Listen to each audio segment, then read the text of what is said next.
What do you think, like, in recent memory, worst gig in recent memory? I know we're in a weird time with shows, but, you know. Yeah, it's funny because it's like I was trying to think about it, and they all fall into such different categories. You know Yeah. what I mean? Yeah. Because like some gigs are like, all right, this is the worst. Like this is the worst setting for comedy. Right. But I kind of walked away from it and was like, that wasn't bad. And then you have like you have like shows where you're like, yeah, that was a fine show. There were chairs, there was a stage, it was indoors. But then, for whatever reason, you're like, that's the worst show I've ever done in my life. So I was trying to think. I think, like, honestly, the worst show I've ever done was probably my first New Faces show at JFL in 2012. Oh, God. Yeah, just because there was like, that was 3 years in a comedy. And, JFL, it's like the first thing you get. So it's like, it means everything. I wasn't at the point in comedy where I realized that even doing television doesn't necessarily mean that much. So I thought, my whole career was based on whatever this 6-minute set was at the Just for Laughs Festival. Right. And the way that it was New Faces Unwrapped, and the way they had done it at the time was the audience sat through the full New Faces show and then stayed for the second show. So they were like dead tired. Right. And the room was set up in such a way that it was this long bar with like, I don't know, like maybe like 5 or 6 rows of audience, and then a bar space. And then behind that was just room for people to just kind of sit and talk. So, and back there was just the industry, and they were talking through everybody's sets. And, it's like early enough in comedy too, where I like, I thought I had to, be respectful, I guess, to them. Right. So, the audience was dead tired. Like Vatterott hosted, who's like unbelievable. So he came out first and was struggling. And I'd only ever seen him slaughter. Yeah. So I was like devastated. I was like, this is what will happen to me if he's not doing well? Right. And I remember I went up first. I was so nervous. Like I was probably more nervous for that than the first time I ever did stand up. And just like, and I didn't know either, like that you could kind of riff on the room. I thought you had to just like robotically go through your 6 minutes to the best of your abilities, and then you just kind of get off stage. So I went on hello, nothing, autopilot, first joke, tepid laughter, breeze through every single joke. I probably did my 6-minute set in 4.5 minutes, added on an extra joke that I hadn't prepared to do just because I didn't get the light and I was sweating. And then I think, who went up after me? I think Ahmed Barucha went up after me and like probably did the same. And I think Nick Mullen went up after me, probably did the same. And then I think Joe Mackey went up and annihilated in a way that was like, I just didn't know it was possible in that room. Cause like up until that moment, I was like, all right, we're all funny. We're all think, we're of like equal skill level, and we've all faced the same result. So I was like, all right, this is the bar. And then Mackey killed so hard that it was like, oh my God, no, we're all failures. Yeah. And then, man, he killed so hard that the industry, he left after that. Like he left the building. He just didn't want to be, the industry just followed him out. So then I think Joe List went up after him to literally like no applause. Like Vatterott was like, your next comedian, Joe List, to just silence, commotion. List did like, the best he could like he, as good as he is, you know what I mean? Like he was able to pull through whatever. And I think by the end of it, like Tommy Pope went up last. It was like 12 comedians, and his dad might've been the only person in the audience at that point. And and up until that moment, like that was everything. So for us, like I was like, I guess I just go back to architecture now. Like I thought I was just done in comedy.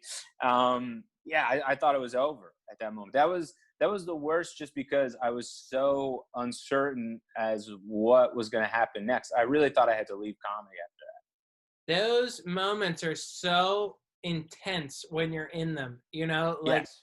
You really do feel like, I feel like, every year or two, you get maybe one of those where you're like, I can't believe this is over. Like, yes. It really snuck up on me. It's crazy. And it's funny you say, like, you're more nervous than the first time you did stand-up. And it almost makes sense because when we first start, we have no gauge of what's good, what's bad, to a fault, where, like, but also we wouldn't take half of the shows we take when we start if we would, if we had a gauge, right? But the more you're in it, the more you learn about the importance of things, the more it hurts. Like, oh my God, yeah. Yeah, it's the worst. So that was 3 years in, you did JFL? That was 3 years in, man. I got got really lucky. I had this really good set at the Creek. I really had those 6 minutes, Right. and the way New York works is like, you can be a great comedian for just 6 minutes and be fine and be okay at a certain level in New York because you're doing, smaller spot time. So I had, this good 6 minutes, and I had a really good set at the Creek. And then the next audition was at Broadway Comedy Club. And it was so bad that if you just had a decent set, you looked unbelievable. Mm-hmm. And I just happened to have a decent set. So based on those two, I wasn't ready for Montreal, but if you had just saw those two shows, you would have been like, oh yeah, like this guy like has been doing comedy for a while, but in truth, I have only been doing it 3 years. And that set in Montreal was like very like, yes, I've only been doing it 3 years. Like, it was a stark difference between, Joe Mackey and List and how long they had been doing comedy, because they were able, Mackey will right out the gate just killed. So there was never a moment where he wasn't in the pocket. But for List, like, he wasn't as his feathers weren't as ruffled as much as mine were, where immediately I didn't get a laugh and I was like, I don't know what to do here. Like, yeah, I almost could feel tears coming down my face independently of whatever I was saying. But I feel like they were like right on the edge, and they just if that set was 2 minutes longer, I would have been crying on stage.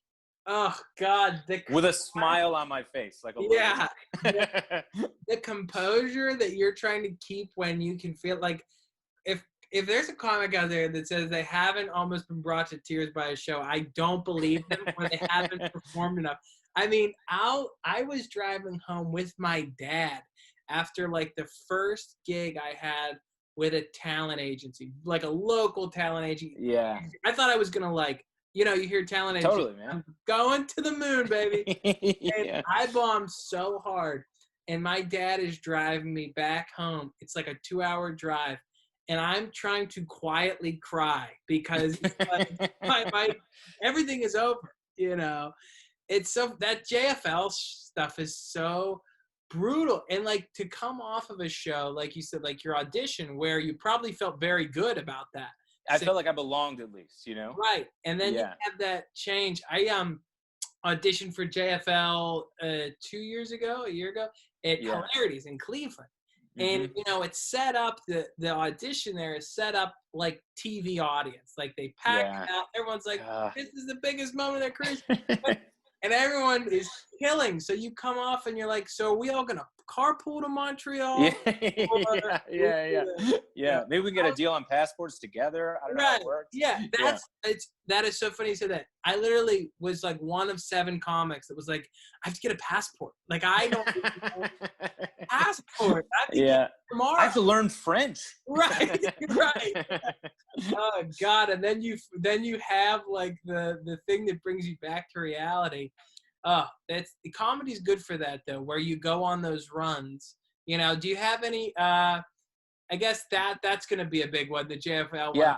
Hard to talk about, but do you have any sort of runs where you're like, yes, I'm killing, and then out of nowhere you're on the ground looking up? Oh, totally, man. The night I did Colbert, that's what happened. So I mean, how like comedy is, you get so crazy about spots that you'll do. So Colbert tapes it taped at 8:30, like that's when it wrapped up. Mm-hmm. And Caroline's offered me a spot that night for 9:30, and I was like new into the club, so I felt weird turning down a spot. So and the theater is like a couple blocks away from the Ed Sullivan Theater where they tape Colbert. So I just walked after Colbert. I just done, television, CBS, like whatever, and then walked to Caroline's to do my my spot after that. And there's like 12 people in the crowd, and I felt so good about doing Colbert that normally maybe I'd be like, shaken by that or disappointed, whatever. But like for that, and they were a bad 12. Like they were heckling. The host was bombing horribly, like to a point where if I didn't like the guy, I would have been like, this is too much, They're like, show some mercy, please. Yeah. So then he's about to bring me up, and he goes, this next comedian just an hour ago taped a set for The Late Show with Stephen Colbert. And I'm like in the wings, and this couple in the front row sees me in the wings, and they stand up and they go, we know all about the taping. We were both just there. So I went up and I performed, and they got to see me, like in whatever image they had in their head of me as like, man, this guy is on television. He must be doing great. And then an hour later, they saw me just bomb horribly in front of 12 people in my same clothes, like not even a change in outfit. So like in the span of an hour, I saw the high and low of comedy. That might be the closest it's ever been. Like, yeah, you maybe a couple hours in between spots, but in 1 hour, 8:30 to 9:30. Yeah, almost on the same block. Right. It's like geographically the closest. Yeah. Holy hell, that is insane. Yeah. What? And then after that, so specifically that moment, after that, you've just done Colbert, and then you have this bad set. What is going through your head?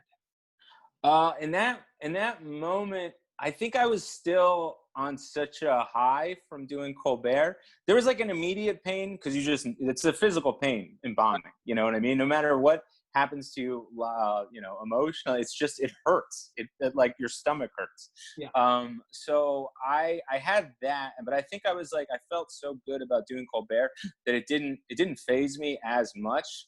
I just remember laughing because I remember laughing because I just kept thinking about how like they were visiting from Massachusetts. So like, this is all they saw of New York comedy. It just kept making me laugh that like in their head, it's one guy.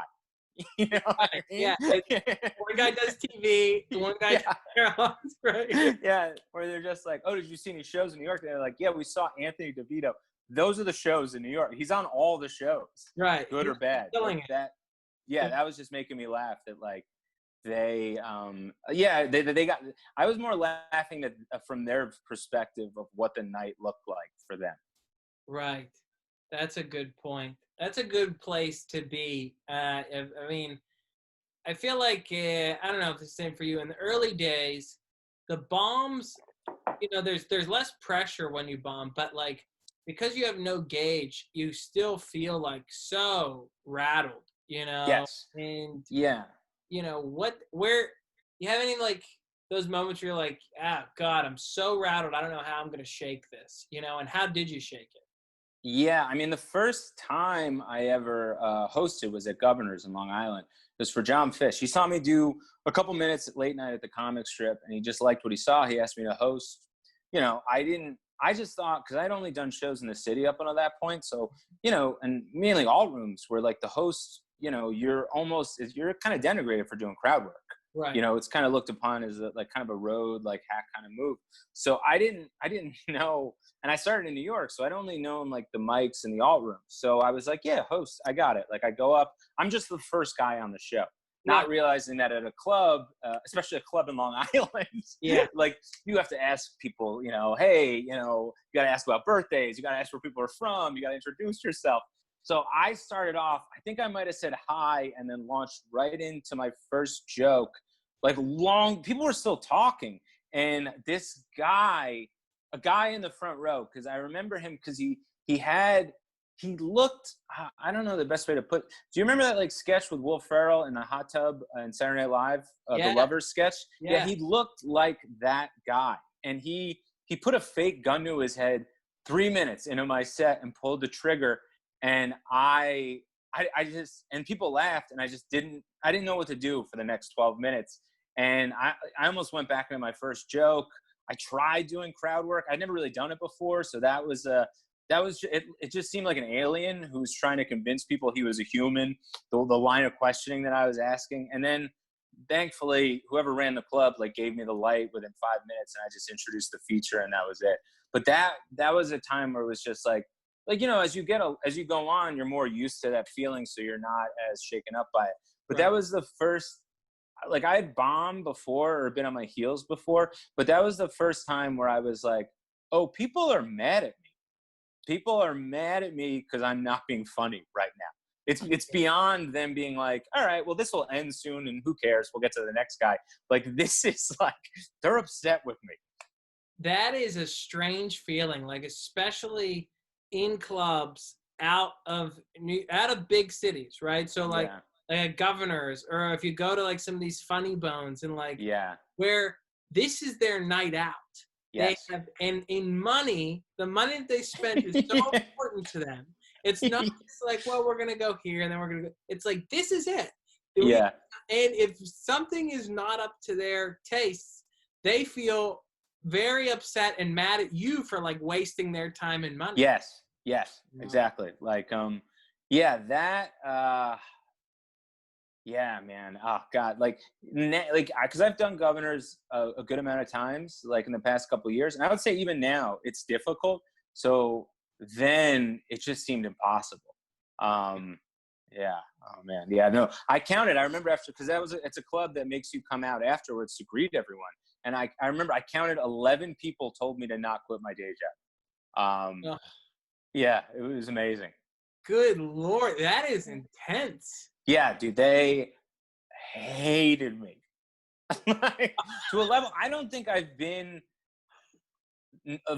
aware of being disliked that much since I was a kid around like my Aunt Midge. Yeah. Yeah. Yeah. Wow. That's crazy. What do you do then after? I think each comic is different but similar where they draw it from. What do you do then to cope with a bomb after? Do you, how do you handle it? Yeah. I used to be a lot worse. I mean, I'm still pretty bad at internalizing it and kind of like falling into just like I don't know. I just get really down on myself, but then I was better at just like writing doubly as hard, you know what I mean? Like, kind of just putting on Rocky and then just like being like, I'll show you guys, and writing for like, however long. But that was a thing where I sometimes you bomb and you're like, okay, I need to work harder. So that encourages you to write more. Right. That was the kind of bomb where I was like, I'd have to change who I am. So I didn't know that. The next day, I remember I worked at the Apple Store and I was trying to write what I think a host in comedy does. So I was trying to I wasn't so much writing jokes. I was more like writing riffs and practicing crowd work to myself and trying to write crowd work.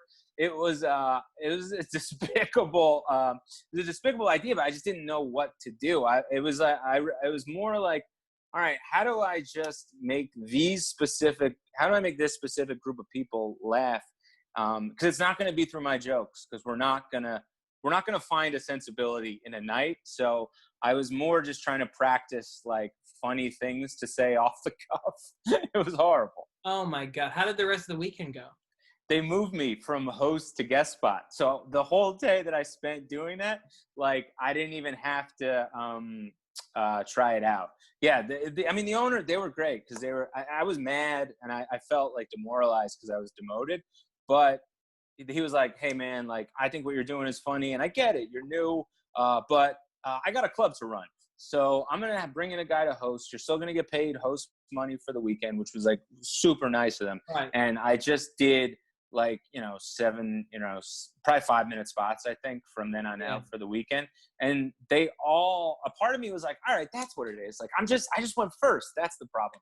And then doing bombing as hard as I was hosting during the guest spot, I was like, oh no, it's me. Something deeper is going on here. Oh God, that is hard. The demotion is like, man, I wish you just told me to leave. Yeah, that's how I felt. Yeah. Now that I have to stay here, I want to talk about this. I was telling you before, we share what I consider to be a hell gig for myself. I don't know how you felt. You probably don't know this, but a few years ago, and this is one of those things where you think like, this is very cool. I got on the DC Comedy Festival. Oh man, yeah. I remember thinking like it was one of the first festivals I had applied to and got into. Yeah. I go out to DC. I get a room. Oh man. Also cherry blossom season. So that thing was like the Fire Festival, man. Oh my God. And then I'm like, I'm on a show. Anthony DeVito's headlining. I was like, this is like, I am really here. Like, look out. I'm texting my friends. I'm in DC. I got a badge on. Anthony DeVito's headlining. And I get on, and when I'm done with this, we're gonna hear the other side of the story because I only have it up to a point, and then cool, man. Oh, this is great. Fill in the blanks. So I pull up to venue. First of all, I only get one night because they booked me on the wrong. I only get one spot out of whole. God. I get one spot. I pull up. They go, the show's running late. And I was like, okay. It's at the DC Draft House, I believe, which is also like a bed and breakfast, like an old creepy. Yes. Oh, it's not. I think it's been renamed the Comedy Loft. The Comedy Loft. Yeah, because the DC Draft House is it's like actually a nice room. Yes, yeah. Yes, you're right. The Comedy Loft. That's right. And so the show's running late, and they're like, "We're gonna start soon. We're gonna start soon." It was like 2 hours late. The show's like 2 hours. And there was a show before that was not affiliated with the Comedy Festival. And they were trying to keep people in the audience. So the host is like, hey, if you haven't paid your tabs yet, you can stay. And the host runs up, keep them. He just does his act. I'm after him. I'm right after him. So he goes up. He just is doing it to people leaving. And now I have to come up and just do my act. Bomb. I'm like, I can't believe this is what it was. Like, it was so eye-opening to me that comics could lie about their festival. Like, I was like, I can't believe they would hype this up so much, Yeah. And to the fact where I, unfortunately, didn't stay for your set. You didn't miss anything. I got an Uber. I went back to the hotel, packed everything, and left first thing in the morning. I was sleeping in the clothes I was going to drive in. I was like, I want to spend no more time in this city. So that was my experience. Now, I have to think that you're headlining this show. Sure. So how did it go down for you? I mean, very similar, where it's like, Greg Stone and I drove there together, and we have childhood friends in DC who came out to the show. So they came out to the venue, and they were texting us as we're driving down there, and they're like, hey man, this is a little weird. I know you guys are scheduled to be on at 8 o'clock, but there's a whole other comedy show that's going on at 8 o'clock. Yeah. So we got there late. So we were kind of worried. We were kind of like relieved about that, but also like, all right, what is going on here? Because the kid that ran the festival was a podcast fan of ours who he seemed like kind of an off guy, but just like a fan. So we were like, all right, like whatever, this will be fun. We'll get a chance to see our friends. Like, this will be cool. So as like we're going there, we're getting like hints from him that it's like, yeah, something is not right here. Like he's, he's saying things like, no big deal, but like, I don't think of like a 9:30, 10 o'clock start. Like, don't worry. And like, we're like, what is up with this? So then we get there, and yeah, like you're saying, there's a whole comedy show going on. So he's like, yeah, we're going to start a little late. So I think the show started, it was supposed to start at like 8. It started at 10, maybe 11. I think it started close to 11 because I remember standing outside being like, it's got to start soon, right? Yeah. So, and I remember because the festivals that I've done, I've never openly participated in such a scam before. Yeah. But like right away, I was like, "Oh, this is all a scam. This is all bad." Because because I was meeting younger comics like yourself, or not you, but like others who are like, they came from Boston, they came from a long ways away, and I was like, "Oh, fuck, you you're fucked. Like you've been had by this lunatic. So yeah, that show did not start till 11. I remember the crowd dead tired. Because Greg went on before me, and like there were like 9 comics going on the show, and rightfully so. It's like, yeah, you guys like paid money, you came to DC under the guise of this being a comedy festival. So the time I went on, it was probably like 12:30 or like 1 in the morning, and I think I still did like I had to do like a half hour, which I complied to for God knows why. But yeah, no, it was brutal. The best was the next, because we were scheduled for 3 shows. So we had that night, and the next day we were going to do a live podcast in the same space. And we were under the impression that he had all the audio equipment set up and everything like that. So we were like, he's like, yeah, man, do you guys happen to have any like recording equipment? And we were like, no, man, you booked us for this, thinking that you would be prepared because you booked us. Right. So he was like, no, man, no problem. Yeah, no, So the next thing we see is a Facebook message or a Facebook post from him just to the world that's like, hey, does anyone have any audio equipment I could get a hold on by this afternoon? So we ended up doing a podcast there, which went unrecorded. We just did an episode of the Rad Dudecast for nobody. I mean, our fans showed up, but like nobody could hear it. They just came. So that was that night. And already Greg and I are kind of like laughing at how like just like disheveled and like what a joke this whole thing is. And then the next night we did another show at a bar. I forget the name of the bar, but it was like there was the NBA playoffs were on every television.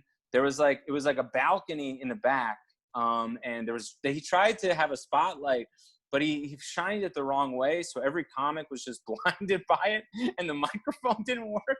So it was just people shouting from a balcony lit up. I mean, it looked like people doing like a stage play in the back of the sports bar. And then like getting the money from him was like a whole runaround. It was, that thing was that was a mess, man. Dude, I remember thinking like, I feel so dumb, you know, like I feel like an idiot. Like I told my friends I was going to DC to do comedy, you know? And then I talked to, I don't know if you know Chris Allen. Yes. He's a buddy of mine. And I remember saying to him, like, you know, Chris, because he used to always be in DC. And I was like, I did this DC comedy festival once. And he was like, no. And I was like, do you know about it? He's like, yeah, everybody in DC knows about it. I didn't either, man. Yeah, I had no idea. I just thought it was like, this is cool, you know? Yeah, same. I was like, oh, this will be a fun weekend. I'll see friends. And the money for the shows, like the money was all right, you know? So I was like, this will be fine. And then, yeah, that guy couldn't be more of like just a snake oil salesman. And to this day, man, I will say, I think like maybe like just got in way over his head. Was like, I want to put on this comedy festival, and then thought of nothing in terms of like actual, you know, scheduling, accommodations, anything like that. Right. I mean, it seemed like he wanted to put on a comedy festival and forgot about it until the day of. Because, you know, it really was a thing of like, well, whenever you're done with this space, we're going to use it. It's like, do people not know about this? Oh, man. Yeah. It was great.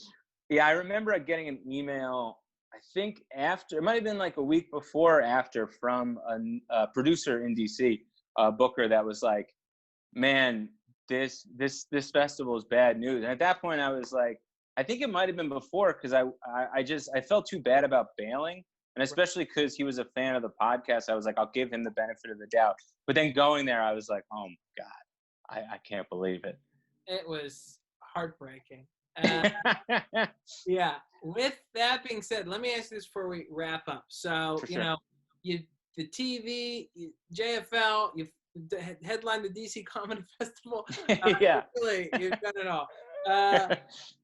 It's a cliche question, but I'm curious what your answer is.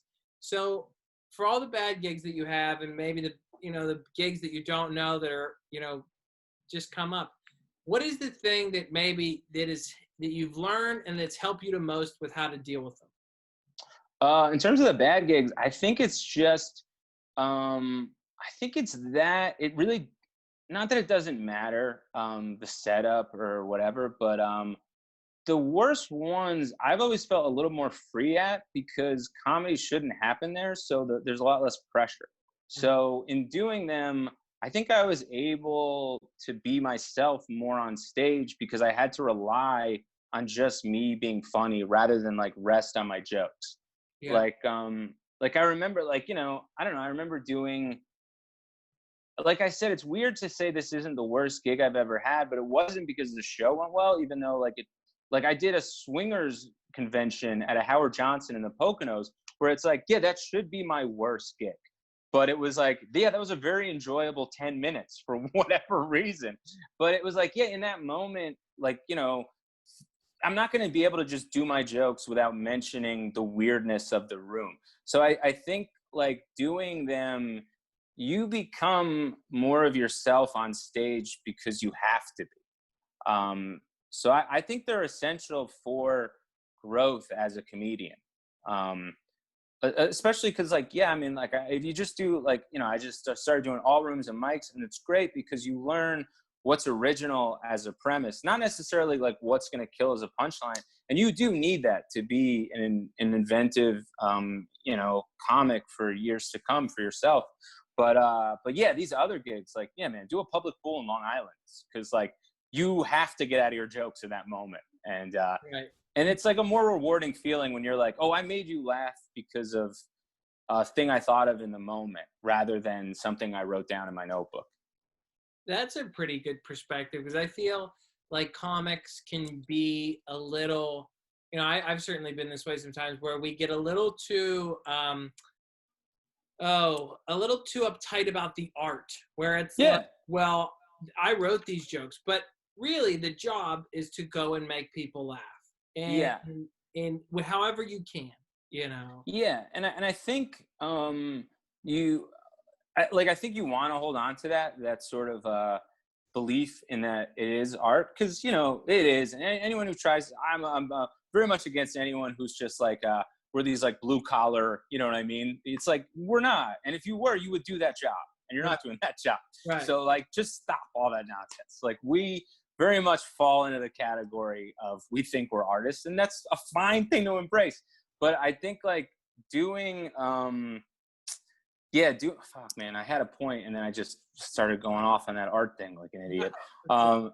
No, what, oh, man, what did you say? Sorry, it was on the heels of that. It's just the, you know, the idea that like the job is to make people laugh. Yes. And that's Yeah. the most important thing. Yeah, and I think it's just like just know where you're performing. You know what I mean? Yeah. If I'm at the Bell House, you know, whatever. Like I'm just trying to think of a room that people go to for comedy. Right. So if I'm there and they're like I guess if they're an unruly audience or they're just like a bad crowd, I'm disappointed in them that because this is the place to receive the art, Right. you know. But if I'm on the road in Cape Girardeau in Missouri, I'm not going to expect them to follow me along on my point of view about abortion. Like that's a moment where I think it's just recognizing where you're doing comedy. Not to say that you shouldn't test out your more nuanced material and see how it goes. Because like, you know, sometimes you're in a place and you're like, this is going to be horrible. They're not going to get anything. And then you're in a VFW and you're like, this is the best crowd I've ever had in my life. Yeah, exactly. But I think, yeah, I think letting go of some of that, I don't want to say integrity, but like that clinging to just the jokes in their pure form, right. Like in recognizing that, yeah, you're doing a fundraiser in Scotch Plains, New Jersey. You know what I mean? Right. You can do the job in that moment, and then you can do Union Hall, and you can serve yourself as an artist. So, yeah. I think that's a really good and refreshing because not everybody's like that, you know, stance to take and point to make. Anthony, I can't thank you enough for doing this. I really appreciate it. Yeah, of course, man. People where to find you and where to find your podcast. Oh, for sure. You can find me on Instagram at Devo for TiVo. You can listen to my album Dream Occupation on whatever streaming platform, and then follow my podcast on Instagram at the Rad Dudecast. And thanks so much, man. Of course. Thank you.